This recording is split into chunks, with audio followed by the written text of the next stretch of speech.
Hello students, this is R P Verma.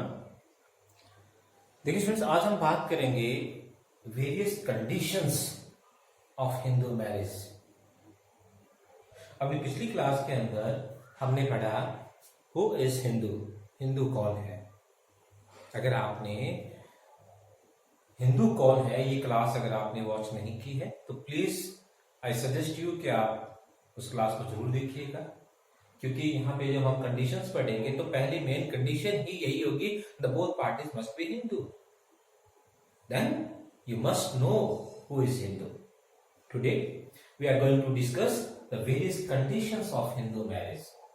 तो सबसे पहले तो स्टूडेंट्स मैं आपको ये बता दूं कि मैरिज के रिगार्डिंग हमारे दो तरह के कानून हैं, एक पर्सनल लॉ और दूसरा आपका सेकुलर लॉ। पर्सनल लॉ की अगर हम बात करते हैं तो आपका जैसे मोहम्मडन्स के लिए उनके खुद के जो अनकोडिफाइड लॉज हैं वो हैं। अगर हम हिंदुओं की बात करें तो हिंदू मैरिज एक्ट जो है वो आपका 1955 का बना हुआ है।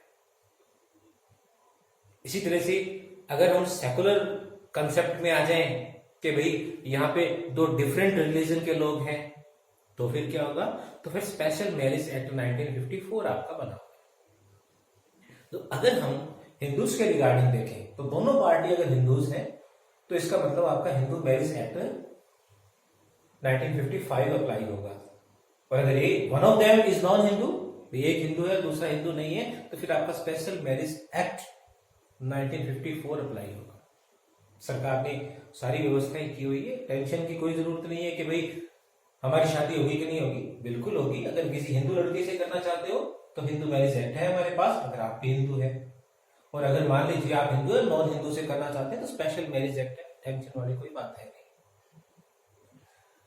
अब बात करते हैं बच्चों कंडीशंस कितने तरह की है। How many types of conditions for a lawful and valid Hindu marriage. तो मैंने स्टूडेंट्स इन कंडीशंस को for the purpose of explanation दो कैटेगरीज में डिवाइड किया है। एक वो कंडीशंस जो मैंडेटरी है, जिनको आपको हर हाल में फॉलो करना ही करना है। दूसरी वो कंडीशंस जो सिर्फ डायरेक्टिव है, करते हो तो ठीक है, नहीं करते हो तो भी ठीक है। अब अपने को पता कैसे लगेगा ये मैंडेटरी है ये डायरेक्टिव है। भी अगर मैंडेटरी कंडीशंस है तो इसका मतलब आपको फॉलो करनी है, अदरवाइज मैरिज की वैलिडिटी जो है उसकी का जो नेचर है वो ही चैलेंज हो जाएगा। लेकिन अगर वो डायरेक्टिव है तो हो सकता है कि आपको परेशानी हो, पर मैरिज की जो वैलिडिटी है उसको हम चैलेंज नहीं कर सकते, उस मैरिज को हम शून्य या व्यर्थ नहीं घोषित करवा सकते। तो अब हिंदू मैरिज एक्ट 1955 के अंदर ये जो दो टाइप्स मैंने आपको बताए हैं ये कहां कहां कवर होते हैं। तो सबसे पहले मैं बात करता हूं directive conditions for a Hindu marriage. Directive का मतलब आपको माननी चाहिए, नहीं मानते हो तो हो सकता है कि आपको कोई परेशानी हो, लेकिन अगर मैरिज हो चुकी है इट डज नॉट मीन कि वो मैरिज आपकी वॉइड मान ली जाए। तो वो जो डायरेक्टिव पाते हैं तो देखिएगा अंडर सेक्शन 5 क्लोज 3 के अंदर age of marriage. Age of marriage का मतलब यहां पे ये है स्टूडेंट कि जब शादी की उम्र है तो शादी की उम्र क्या होगी। अगर हम सेक्शन 5 को अगर ध्यान से देखें तो यहां पे इन्होंने शादी की उम्र लड़के के लिए 21 साल और लड़की के लिए 18 साल।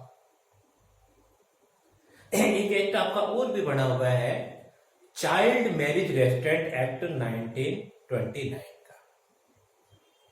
जब ये एक्ट बना था उस वक्त लड़के की जो एज थी वो 18 साल थी और लड़की की एज 15 साल थी। 1978 में उसमें अमेंडमेंट हुआ और लड़के की उम्र 21 साल कर दी और लड़की की उम्र 18 साल कर दी। तो लड़का 21 साल का और लड़की 18 साल की। और अगर आप वो प्रोविजन फॉलो नहीं करते हैं तो उसी चाइल्ड मैरिज रेस्ट्रेंट एक्ट 1929 के सेक्शन 18 में आपको पनिशमेंट मिल सकती है, आपको फाइन हो सकता है। तो इसका मतलब ये हुआ बच्चों कि एज के रिगार्डिंग हमारे पास दो चीजें हैं, एक तो चाइल्ड मैरिज रेस्ट्रेंट एक्ट और दूसरा आपका अंडर सेक्शन 5 क्लॉज 3। अब क्लॉज 3 के अंदर भी वही उसी एज की बात हो रही है जो आपके 1978 के अंदर जो अमेंडमेंट हुआ चाइल्ड मैरिज रेस्ट्रेंट एक्ट 1929 में, उसमें जो 21 और 18 की उम्र है वही आपकी यहां बताई गई है। लेकिन अब क्वेश्चन हमारे सामने ये है बच्चों कि अगर एक 10 साल के लड़के की एक 8 साल की लड़की से शादी कर दी जाए, एक 15 साल के लड़के की एक 12 साल की लड़की से शादी कर दी जाए, एक 18 साल के लड़के की एक 17 साल की लड़की से शादी कर दी जाए, तो सीधी सी बात है यहाँ पे तो एज दे रखी है और आप उस एज का क्या कर रहे हो, वायलेशन कर रहे हो, बिल्कुल कर रहे हो, नो प्रॉब्लम। लेकिन क्वेश्चन ये उठता है कि क्या चाइल्ड मैरिज रेस्ट्रेंट एक्ट में उस मैरिज को वॉइड माना गया है। क्वेश्चन ये उठता है कि यहाँ पे जो सेक्शन 11 आपका बताया हुआ है वॉइड मैरिज के ग्राउंड्स बताए हुए, क्या उसके अंदर एज की बात हो रही है। तो सेक्शन 11 के अंदर जहां वॉइड मैरिज को डिफाइन किया हुआ है वहां पे आपको जो ग्राउंड्स दिए गए हैं उनके अंदर एज का ग्राउंड नहीं है।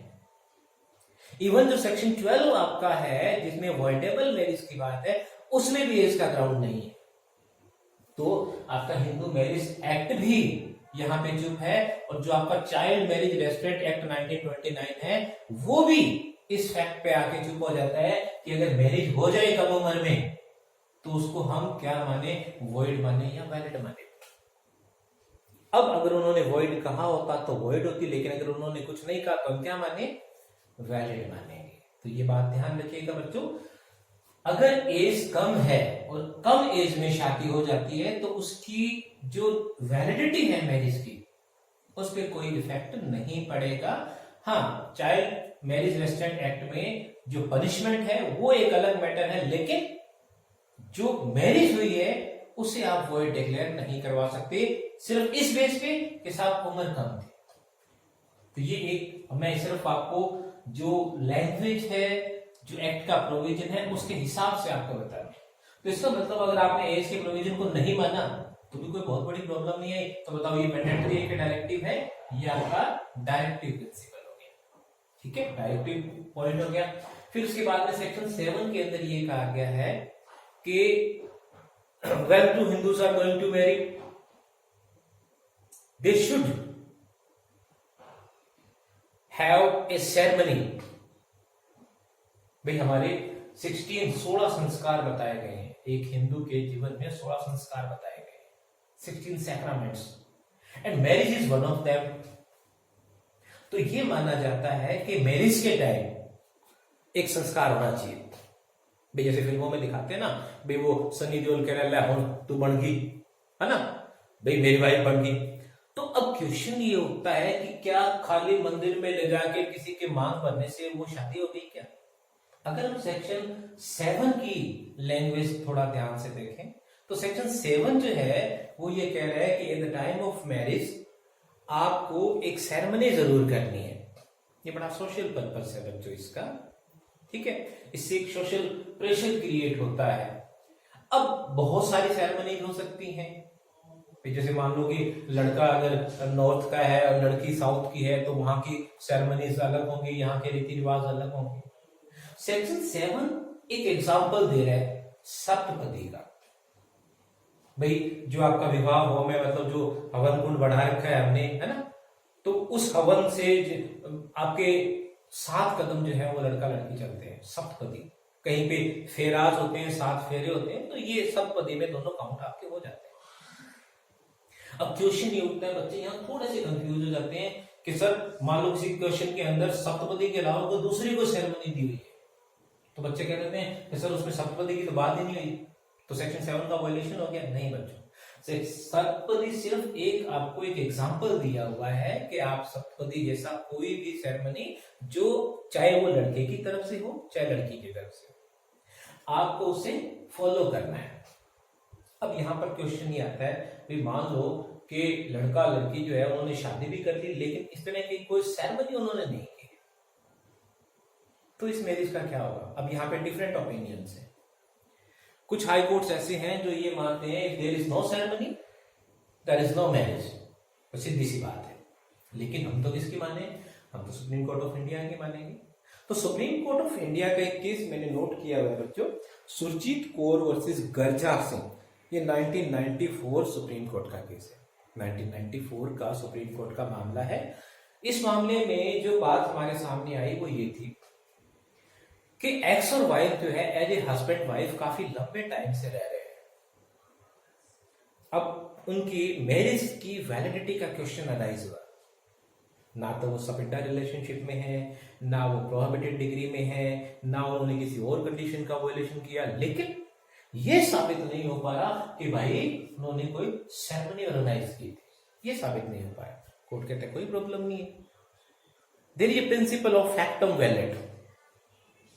कई बार एक फैक्ट क्रिएट हो जाता है और आप जितना मर्जी जोर लगा लो आप उस फैक्ट को नकार नहीं सकते।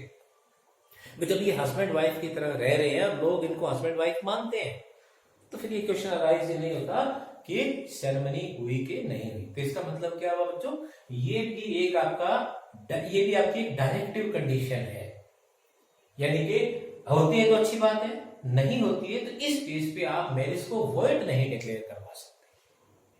अब फिर आती है बात रजिस्ट्रेशन की।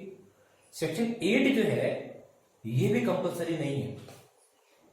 अब सेक्शन 8 को अगर हिंदू मैरिज एक्ट 1955 की अगर लैंग्वेज देखें तो ये बात जो है वो स्टेट्स पे छोड़ दी गई है, राज्यों पे छोड़ दी गई है कि भाई आप इसके रिगार्डिंग कोई कानून बना सकते हैं तो बनाएं। यहाँ पे आप देखिएगा यूनिवर्सिटी में भी क्वेश्चन आ चुका है कि रजिस्ट्रेशन को असेंशियल करने का कि जो पावर है वो किसके पास है, सेंट्रल गवर्नमेंट के पास है कि स्टेट गवर्नमेंट के पास है। तो सेक्शन 8 के अंदर क्लियर लिखा हुआ है स्टेट गवर्नमेंट। इसीलिए राजस्थान सरकार ने 2009 के अंदर एक कानून बना दिया,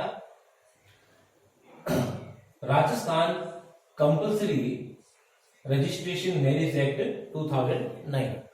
तो 2009 के अंदर एक एक्ट हमारा बन चुका है जिसके अकॉर्डिंग अगर कोई मैरिज करता है तो उसको अपनी मैरिज रजिस्टर करवानी पड़ेगी।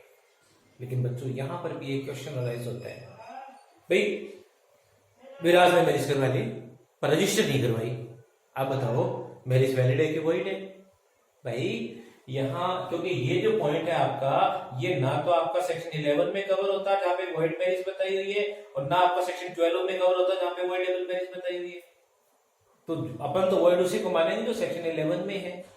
तो फिर सेक्शन 8 के अंदर अगर आपने वायलेशन किया तो क्या होगा? यहां पे अगर कोई गवर्नमेंट पॉलिसीज है, अगर कोई गवर्नमेंट पॉलिसी है तो आपको उनका हो सकता है फायदा ना मिले।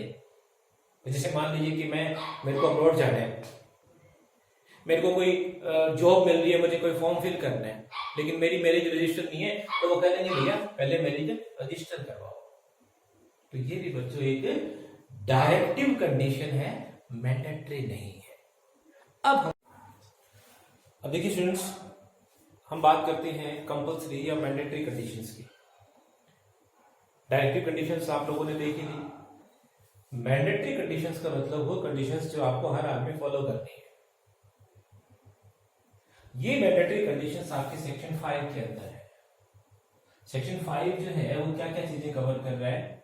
सेक्शन 5 के क्लॉजेस की अगर बात करें तो क्लॉज 1 जो है वो कह रहा है no other spouse living at the time of marriage.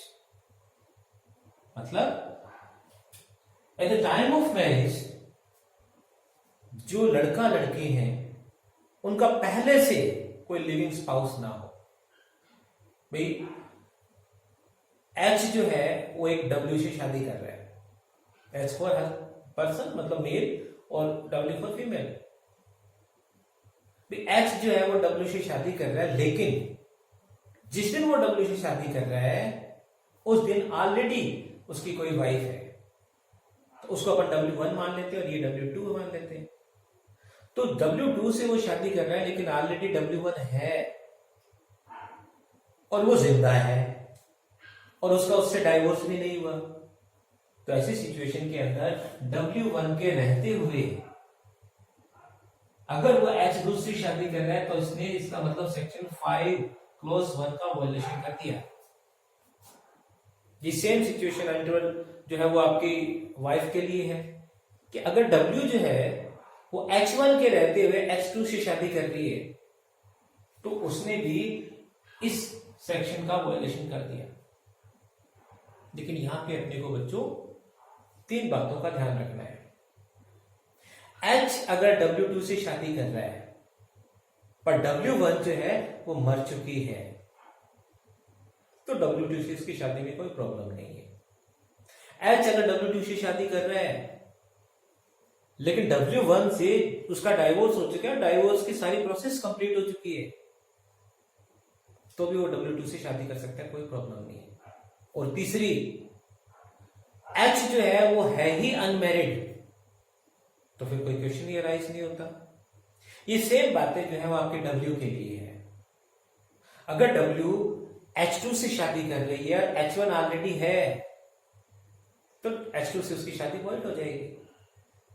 लेकिन अगर वो H2 से शादी कर रही है और H1 मर चुका है या H1 से उसका डाइवोर्स कंप्लीट हो चुका है या W है ही अनमैरिड, तो फिर आपके इस सेक्शन का वायलेशन नहीं है। अगर इस सेक्शन का वायलेशन है तो सेक्शन 11 के अंदर ऐसे मैरिज आपकी वॉइड मानी जाएगी। और दूसरा, सेक्शन 17 हिंदू मैरिज एक्ट 1955 का आपको ये बता रहा है कि अगर यहाँ पे वो स्पाउस लिविंग के होते हुए भी दूसरी शादी कर रहे हैं तो इंडियन पैनल कोड के सेक्शन 494, 495 में उसका पनिशमेंट है। तो ये ध्यान रखिएगा बच्चों, एक पत्नी के रहते हुए अगर दूसरी शादी कर ली जाती है, एक पति के रहते हुए अगर दूसरी शादी कर ली जाती है तो इसको बाइगेमी का ऑफेंस कहा जाएगा और ये आपका अंडर सेक्शन 494, 495 आईपीसी जो है वो पनिशेबल है। अब यहाँ पे हम बात करते हैं जुडिशियल इंटरप्रिटेशन की। Sarla Mudgal versus Union of India का मामला आपको मिल जाएगा। Lily Thomas versus Union of India का 2000 का मामला था सुप्रीम कोर्ट का, ये बड़ा अच्छा मामला था। इससे आपको एक और कंसेप्ट क्लियर हो जाएगी। अगर डिफरेंट रिलीजन्स की बात करें तो अगर हम हिंदू धर्म की बात कर रहे हैं तो ये बात बिल्कुल क्लियर है कि eight the time of marriage उसका कोई दूसरा लिविंग स्पाउस नहीं होना चाहिए। लेकिन अगर हम मुस्लिम लॉ की बात करेंगे, जब हम मुस्लिम लॉ पढ़ेंगे, जब हम उसकी बात करते हैं तो वहां पे उनका जो पर्सनल लॉ है वो उन्हें 4 शादियों की परमिशन देता है। अब मान लीजिए कि H जो है उसने W1 के रहते हुए W2 से शादी कर ली और जो W2 है वो एक मुस्लिम है और W2 से शादी करने से पहले उस भाई ने क्या किया, अपना रिलीजन चेंज कर लिया। W1 को उसने डाइवोर्स नहीं दिया लेकिन उसने रिलीजन चेंज कर लिया और अब वो W2 से शादी कर रहे हैं। क्वेश्चन ये उठता है बच्चों कि यहाँ पे W2 से जो उसकी शादी है क्या वो वैलिड है क्या? अब जब हम उसको कहें कि भाई ये मैरिज वैलिड है तो वो कहते साहब अब तो मैं मुसलमान हूं तो मेरी तो 1 से ज्यादा शादियां हो सकती है, प्रॉब्लम क्या है? नहीं, अगर आप ऑलरेडी मुस्लिम हैं तो फिर हम नहीं मानते कि आपने ऐसे किसी लॉ का वायलेशन किया है। लेकिन अगर आप कन्वर्ट होकर मुस्लिम लॉ में जा रहे हैं तो आप इस चीज का फायदा नहीं ले सकते। आप माना जाएगा कि आपने अपनी पहली पत्नी को बिना डाइवोर्स देके अगर दूसरी शादी की है तो अंडर सेक्शन 5 क्लोज 1 जो है वो आपका मतलब वायलेशन हो जाएगा और सेक्शन 17 के अंदर आप बाइगेमिस मैरिज के लिए पनिशेबल है। तो ये थोड़ा सा आप ध्यान रखिएगा कि बिना, भले आप रिलीजन चेंज कर रहे हैं, बिना डाइवोर्स दिए हुए आप दूसरी शादी नहीं कर सकते। उसके बाद में बच्चों फिर हमारे पास नेक्स्ट कंडीशन, अच्छा एक चीज मैं और आपको यह बता दूं बच्चों कि ये जो आपकी कंडीशन है बाइगेमियस मैरिज आपको नहीं करनी, एक से ज्यादा शादियां आपको नहीं करनी, ये जो कंडीशन है आपकी ये इस एक्ट के लागू होने की तारीख और उसके बाद की है। इसका मतलब ये हुआ बच्चों कि जिस दिन आपका हिंदू मैरिज एक्ट 1955 एप्लीकेबल हुआ है उससे पहले अगर आपकी शादियां 1 से ज्यादा है तो आपका इसका वायलेशन नहीं माना जाएगा। देखिए कानूनों का 2 तरह का इफेक्ट होता है किसी भी कानून का, एक होता है रेट्रोस्पेक्टिव इफेक्ट और दूसरा होता है प्रोस्पेक्टिव इफेक्ट। रेट्रोस्पेक्टिव इफेक्ट का मतलब ये हुआ कि कानून आज बने और उसका इफेक्ट हमने पीछे से डाला, मतलब जो पास्ट टाइम है, जिस टाइम ये कानून नहीं था उस टाइम से हमें इस कानून का इफेक्ट डालना है, तो रेट्रोस्पेक्टिव इफेक्ट होगा। पर कानून आज बना है और आज या आज के बाद के जो ट्रांजेक्शन है उन पे एप्लीकेबल होगा, तो ये आपका प्रोस्पेक्टिव इफेक्ट है। तो ये ध्यान रखिएगा कि हिंदू मैरिज एक्ट 1955 का कोई रेट्रोस्पेक्टिव इफेक्ट नहीं है। इसका मतलब ये हुआ कि कानून अगर आज एप्लीकेबल हुआ है और आज से पहले किसी की शादियां हो चुकी है एक से ज्यादा, तो ये कानून उसको किसी भी तरह का कोई पनिशमेंट नहीं देता। लेकिन पहले एक शादी हो चुकी है, अब अगर इस कानून के लागू होने के बाद में वो दूसरी शादी कर रहा है, तो फिर आपका वो आईपीसी में कवर हो जाएगा। अब आते हैं, हम बात करते हैं केपेबल ऑफ गिविंग कंसेंट। अगर at the time of marriage one of the parties to the marriage, हम बात अगर करें कि one of the parties to the marriage is in a situation that he और she can not give a valid consent, या one of them is not in a situation of procreation of children, या one of them has in a situation of recurrent attack of insanity, the marriage under section 12 is voidable। समझिएगा, section 5 का close second जो है वो ये कह रहा है कि जिस दिन मैरिज हो रही है उस दिन अगर बाद में ये साबित हो जाए, उस दिन लड़का या लड़की में से कोई एक जो है वो अनसाउंड माइंड है, पागल है, मतलब उसको धक्के से बिठा दिया या नशा देके उसको बिठा दिया, उसकी एक्चुअल में हाई नहीं थी, उसको पता ही नहीं है कि उसके साथ क्या हो रहा है। ये बात अगर इन फ्यूचर साबित हो जाए, तो ऐसी सिचुएशन में जो दूसरी पार्टी, एग्रीड पार्टी है, वो इस मैरिज को वॉइड डिक्लेयर करवा सकती है। इसका मतलब हमारा कानून नहीं कर रहा वॉइड है, पार्टी अगर चाहे तो करवा सकती है, इसलिए इसको माना गया है वॉइडेबल अंडर सेक्शन 12। तो 3 सिचुएशन आपको बताइए, अनसाउंड माइंड, मेंटल डिसऑर्डर और इंसैनिटी। अब ये जो 2 ग्राउंड है बच्चों में आपका, स्पेशली जो मेंटल डिसऑर्डर है, यहां पे इन्होंने 2 चीजें बताई है। अगर वो फिट नहीं है मैरिज के लिए, या वो प्रोक्रिएशन ऑफ चिल्ड्रन के लिए जो है वो कैपेबल नहीं है, तो भी आपके सेक्शन 5 क्लोज सेकंड का वायलेशन मान लिया जाएगा। अब समझिएगा भाई, मान लीजिए 1 जनवरी को शादी होती है और लगभग कोई 1 अप्रैल को पति को पता लगता है कि उसकी पत्नी जो है वो इम्पोर्टेंट है, इसका पहले से इलाज चल रहा था, या उसको पता लगता है कि ये जैसे ही कोई इसको थोड़ा बहुत भी ऊंची आवाज में बात करे तो ये बेहोश हो जाती है, या जैसे ही रिलेशन क्रिएट करने की कोशिश करता है तो ऐसे में वो बहुत बुरी तरह से बीमार हो जाती है, वो उस चीज से बहुत ज्यादा डर रही है, लाइफ में उसको लगता है पता नहीं उसके क्या हो जाएगा, मतलब इस तरह के कहीं ना कहीं एक इनसैनिटी का अटैक उस पर आ जाता है। लेकिन यहाँ पे ये जो प्रॉब्लम है लड़की के साथ या भले लड़के के साथ इस तरह की प्रॉब्लम हो, हमें साबित ये करना पड़ेगा कि इस प्रॉब्लम की शुरुआत मैरिज की डेट से पहले की है। इसका मतलब ये जो इंसैनिटी है या मेंटल डिसऑर्डर है या अनसाउंडनेस ऑफ माइंड है, ये मैरिज की तारीख या इसके बाद के अगर हो तो आपका ये पॉइंट एप्लीकेबल नहीं होगा। इसका मतलब at the time of marriage वो ऑलरेडी इन चीजों से, मतलब ये चीजें उसके ऊपर हावी हैं, ऑलरेडी ये विकार, ये दोष अगर वन ऑफ द पार्टीज हैं, तो फिर आपका ये पॉइंट एप्लीकेबल होगा। इसका मतलब शादी के बाद में लड़का या लड़की में से कोई पागल हो जाता है या इस तरह की कोई इंपॉर्टेंसी क्रिएट हो जाती है, तो फिर आपका ये प्रोविजन एप्लीकेबल नहीं होगा। एक मामला मैंने लिखा हुआ बच्चों इसके अंदर,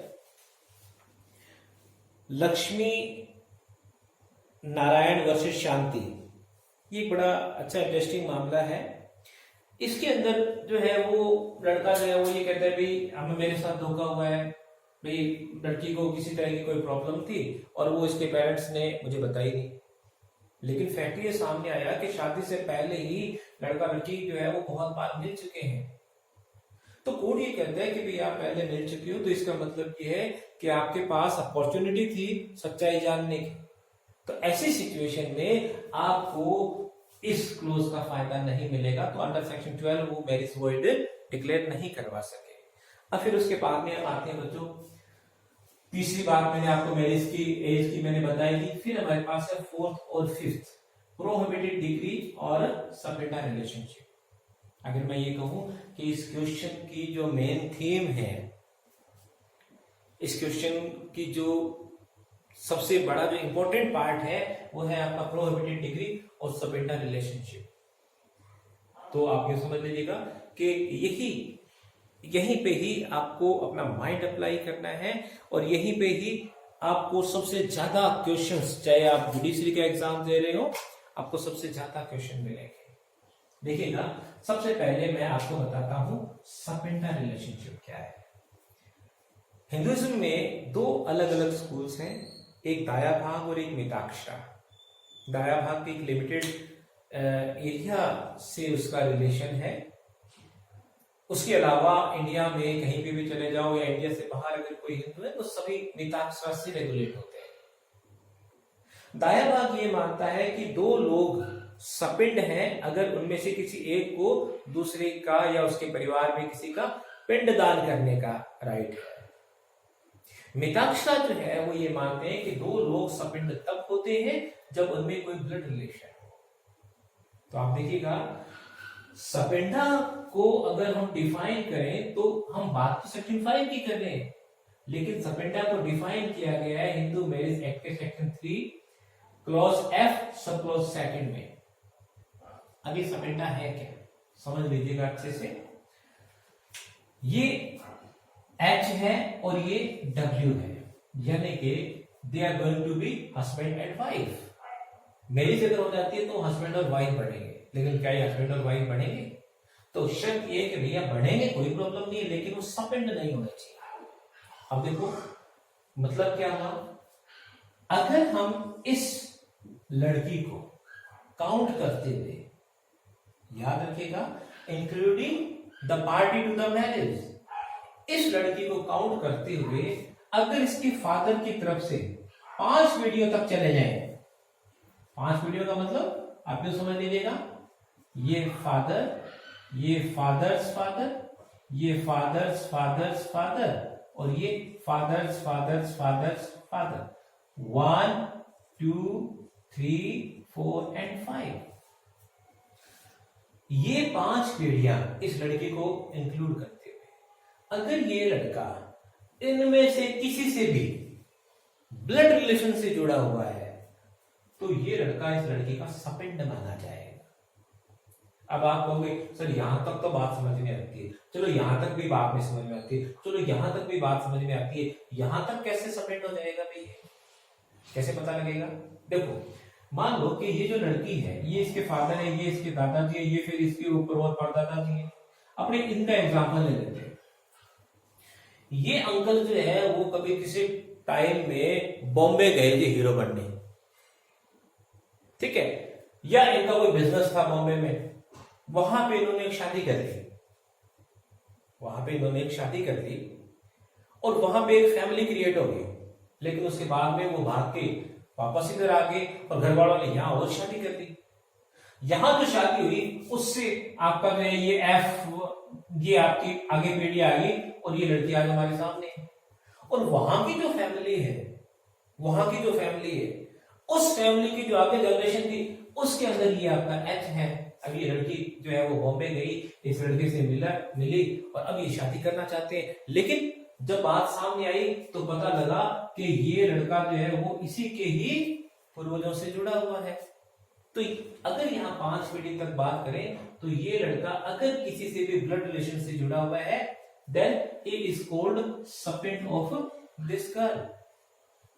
अब अगर मदर की तरफ से बात करें तो सेम ये सिचुएशन, इस लड़की को इंक्लूड करते हुए 3rd जनरेशन तक मदर एंड मदर्स फादर, यानी कि ये लड़का इस लड़की के मदर से ब्लड रिलेशन से जुड़ा हुआ है या इस लड़की के नाना जी से ब्लड रिलेशन से जुड़ा हुआ है तो भी ये सपेंड माना जाएगा। ये सेम सिचुएशन आपकी इधर है, ये सेम सिचुएशन आपकी इधर है।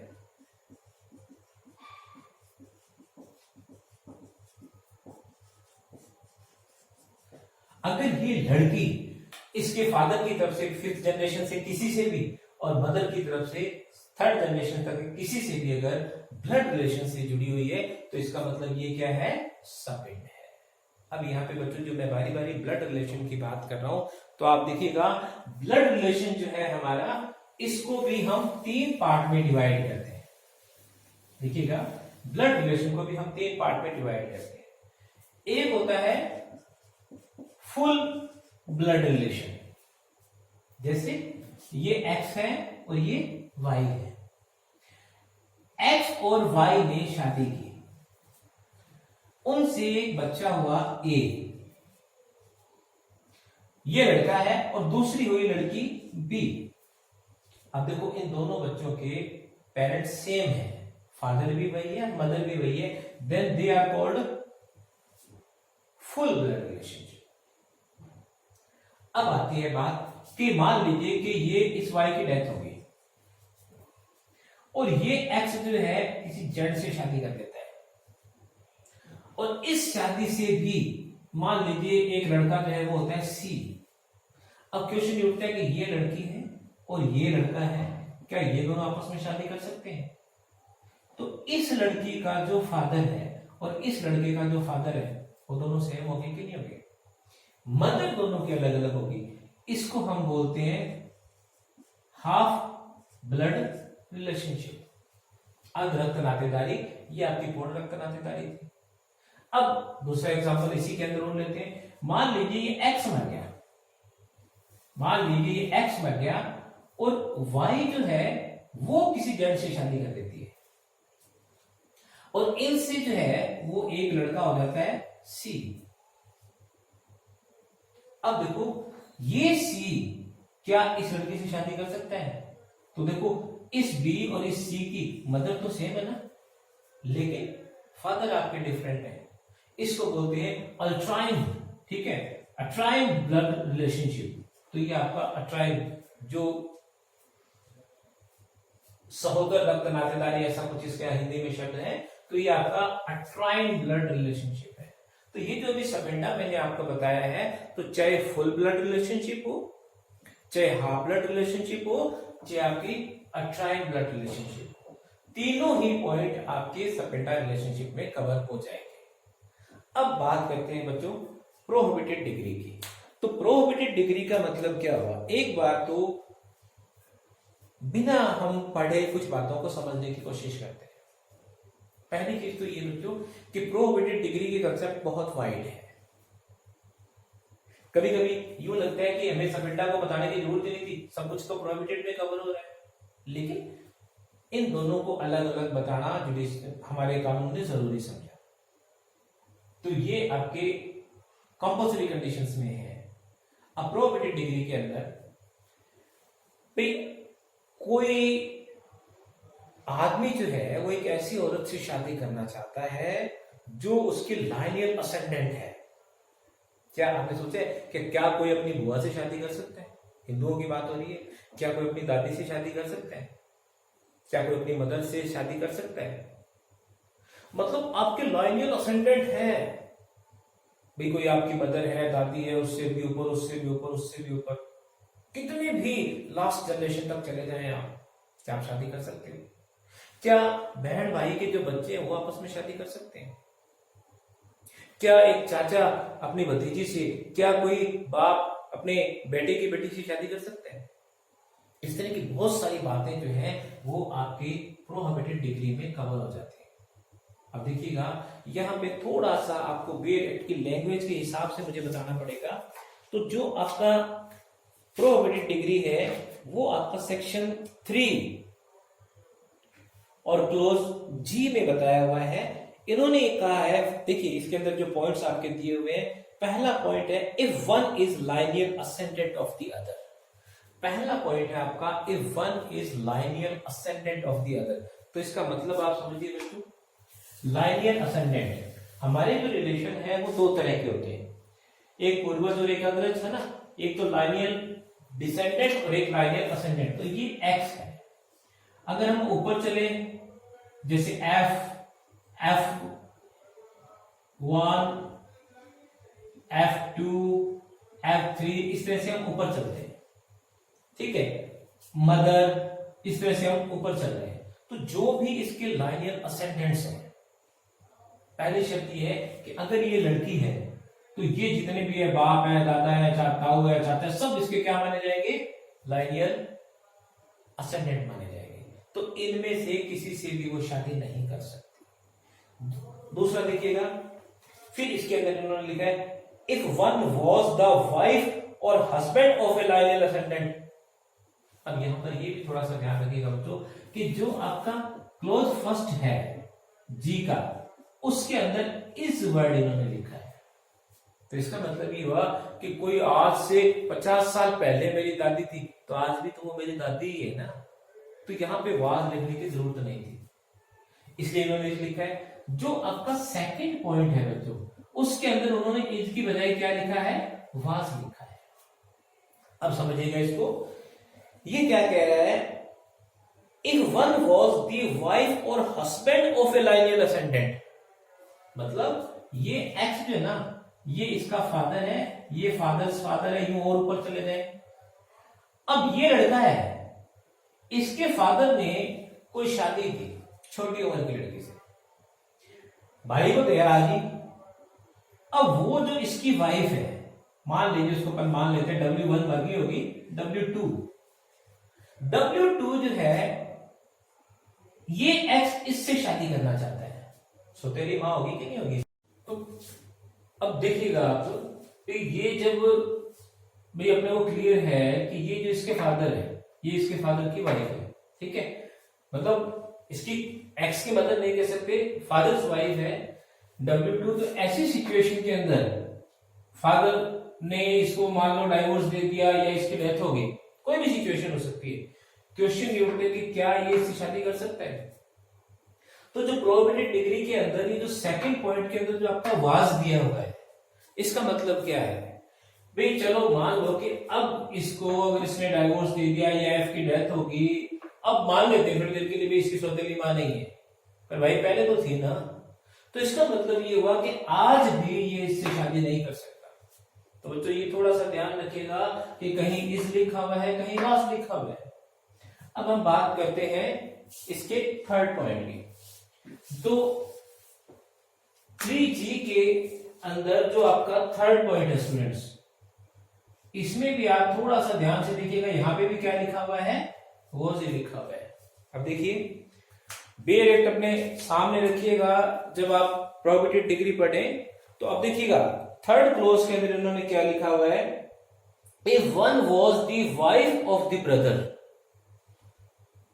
और ऑफ द फादर्स और मदर्स ब्रदर। अब देखो यहां पर भी इन्होंने क्या लिखा हुआ है? वॉज लिखा हुआ है, समझिएगा। इस पॉइंट के अंदर थोड़ी सी प्रॉब्लम आएगी उन स्टूडेंट्स को जो पंजाब, हरियाणा या राजस्थान के हैं। ये प्रोविजन क्या रहा है, थोड़ा सा उनके माइंड में और इस प्रोविजन में कॉन्ट्राडिक्शन रहेगा, पर आपको मैं क्लियर कर रहा हूं, समझिएगा इस चीज को। ये प्रोविजन ये कहता है कि अगर कोई पर्सन किसी ऐसी लड़की से, किसी ऐसी लेडी से शादी कर रहा है जो उसके भाई की पत्नी थी, या पिता के भाई की यानी कि चाचा या ताऊ की पत्नी थी, या मदर के भाई यानी कि मामा की पत्नी थी, तो कुल मिला के ये प्रोविजन ये कह रहा है कि कोई आदमी अपनी भाभी से, कोई भी अपनी चाची या ताई से, या फिर अपनी मामी से शादी नहीं कर सकता। अब अपने इसको एग्जांपल से समझते हैं। भाई ये एक्स है, इसने शादी की वाई से, उसके बाद में एक्स की डेथ होगी, इसका ब्रदर है जेड, क्या इन दोनों की शादी हो सकती है? भाई जब डेथ होगी ना तब तो भाई तो रहा नहीं, तो फिर ये कौन सी भाभी है? तो अगर मान ले थोड़ी देर के लिए क्या भाई अब भाभी थोड़ी है, या इसका उल्टा कर लो, एक्स की डेथ नहीं हुई, एक्स ने इसको डाइवोर्स दे दिया, तो डाइवोर्स दे देगा कौन सी भाभी है? अब तो शादी हो सकती है ना। अब एज पर लो अगर बात करें बच्चों तो नहीं हो सकती। क्यों? क्योंकि भाई अब अगर ये भाभी नहीं है, ब्रदर्स वाइफ नहीं है, लेकिन यहां क्या लिखा हुआ है? वॉज, पहले तो थी ना। अब जो मैंने आपको बात बताई कि हमारे यहाँ के जो स्टूडेंट्स हैं उनके और इस प्रोविजन में कॉन्ट्राडिक्शन क्या रहेगा? क्योंकि हमारे यहाँ इस तरह की शादियां होती है, चादर चढ़ाना ऐसी कोई प्रथा पंजाबी कल्चर में है। तो इसमें क्या होता है कि भाई अगर भाई की डेथ होगी तो छोटे भाई से भाभी की शादी करवा दी जाती है। तो ये प्रोविजन क्या कह रहा है और हमारे यहाँ क्या कल्चर है? कॉन्ट्राडिक्शन हो गया? नहीं, कॉन्ट्राडिक्शन की जरूरत नहीं है यहाँ पे, क्योंकि आपके नीचे सेक्शन 2-3 में शुरू के अंदर ये सारी बातें क्लियर कर दी गई है। आपका हिंदू मैरिज एक्ट शुरू में ये चीज क्लियर कर रहा है कि अगर कहीं कोई कस्टम प्रिवेलिंग सिचुएशन में है, और हमारे इस एक्ट मतलब कोई इमोरल कस्टम नहीं है, कस्टम है, कोई परंपरा है, तो उस परंपरा को लागू किया जाएगा। तो इसका मतलब अगर ये रीति रिवाज इस तरह की कोई कस्टम है कहीं पे, तो फिर आपका यह प्रोविजन अप्लाई नहीं होगा। तो इसका मतलब ये हुआ कि अगर हम यहां की बात करें तो ब्रदर की डेथ के बाद में छोटे ब्रदर की शादी उसकी भाभी से हो सकती है, लेकिन एज पर लॉ अगर हम बात करें तो फिर आपका ये प्रोविजन अप्लाई होगा। और ये भी सिर्फ ध्यान रखिएगा बच्चों, मैं यहाँ पे ब्रदर की बात कर रहा हूं और डेथ की बात कर रहा हूं। अगर यहां पर हम बात करें फादर्स ब्रदर, जैसे मान लीजिए एक्स जो है, एक्स और वाई दो भाई हैं, ठीक है। अब क्या होता है कि इसकी शादी किसी ए से हो जाती है, ये बेटा है एम इस एक्स का, तो ये चाचा हो गया कि नहीं हो गया? अब चाचा की डेथ होगी, अब ये क्या चाची है, लेकिन चाचा की डेथ होगी या चाचा ने इसको डाइवोर्स दे दिया, तो क्या ये इससे शादी कर सकता है? भले ही अब चाची नहीं है, पहले तो थी ना। इसी तरह से अगर मान लीजिए कि ये कोई एक्स जो है वो इस एम की मदर है, और ये वाई जो है वो इसका मामा है एम का, और ये उसकी वाइफ है, सेम सिचुएशन आपके यहाँ एप्लीकेबल होगी। तो जो मैंने आपको एक एक्सेप्शन बता दिया है, जो मान लीजिए इसको एक्सेप्शन ही मान लीजिएगा, ये हमारे यहाँ कस्टम्स है, तो वो सिर्फ ब्रदर के मामले में है, फादर्स ब्रदर्स या मदर्स ब्रदर के मामले में आपका नहीं है। तो इसका मतलब ये हुआ कि आपको बहुत ज्यादा ध्यान देना पड़ेगा इन टर्म्स पे कि कहीं पे इस लिखा हुआ है, कहीं पे वॉस लिखा हुआ है। अब आप आ जाइए फोर्थ के अंदर, जो इसका फोर्थ पॉइंट है बच्चों, वो देखिए क्या कह रहा है। फोर्थ पॉइंट जो है वो ये कह रहा है, if the two are brother and sister, uncle and niece, aunt nephew और children of brothers and sisters. भाई एक चाचा और भतीजी, चाची और भतीजा, भाई बहन के बच्चे, ये भी आपस में शादी नहीं कर सकते। और यहां पे इन्होंने क्या लिखा है? आर। तो भाई वो सेम सिचुएशन है, क्योंकि ये ऐसे रिश्ते हैं जो पहले थे, आज भी वैसे के वैसे हैं, ये खत्म डेथ से भी खत्म नहीं हो सकते। तो ये आपके प्रोहिबिटेड डिग्री के आपके 4 अलग अलग पॉइंट्स हैं। तो ये बच्चों मैंने आपको बेसिक कंडीशंस बता दी। किसी भी तरह का कोई डाउट आपके मन में है, कोई क्वेश्चन आपके मन में है? अभी लास्ट ईयर मुझे याद आ रहा है कि स्टूडेंट ने क्वेश्चन पूछा था कि कोई पर्सन क्या अपनी सास से शादी कर सकता है? तो आप देखिएगा, ये आपकी प्रोहिबिटेड डिग्रीज जो मैंने आपको बताई कि कोई आपका लाइनियल असेंडेंट है, कोई आपका लाइनियल डिसेंडेंट है, और उसकी अगर कोई वाइफ है ना, तो जिसे सास आपकी क्या होगी, ससुर आपकी क्या होगी, है ना। तो ये भी तो कहीं ना कहीं, तो ऐसे में उनकी वाइफ से भी आप शादी नहीं कर सकते, तो ये आपका प्रोहिबिटेड डिग्री के अंदर काउंट हो जाएगा। तो ये आपके पास कस्टम, ये सारे के सारे आपकी कंडीशंस थी। किसी तरह का कोई डाउट है तो आप प्लीज मुझे व्हाट्सएप कर सकते हैं 9785180929, ये मेरा नंबर है। और मैं आपसे फिर रिक्वेस्ट करूंगा कि आप प्लीज चैनल को सब्सक्राइब कीजिए, बाकी अपने साथियों से कहिए, इसको प्रमोट कीजिए, क्योंकि जितना आप मुझे कोऑपरेट करेंगे उतना ही ज्यादा मैं आप लोगों की हेल्प कर पाऊंगा। Thank you students.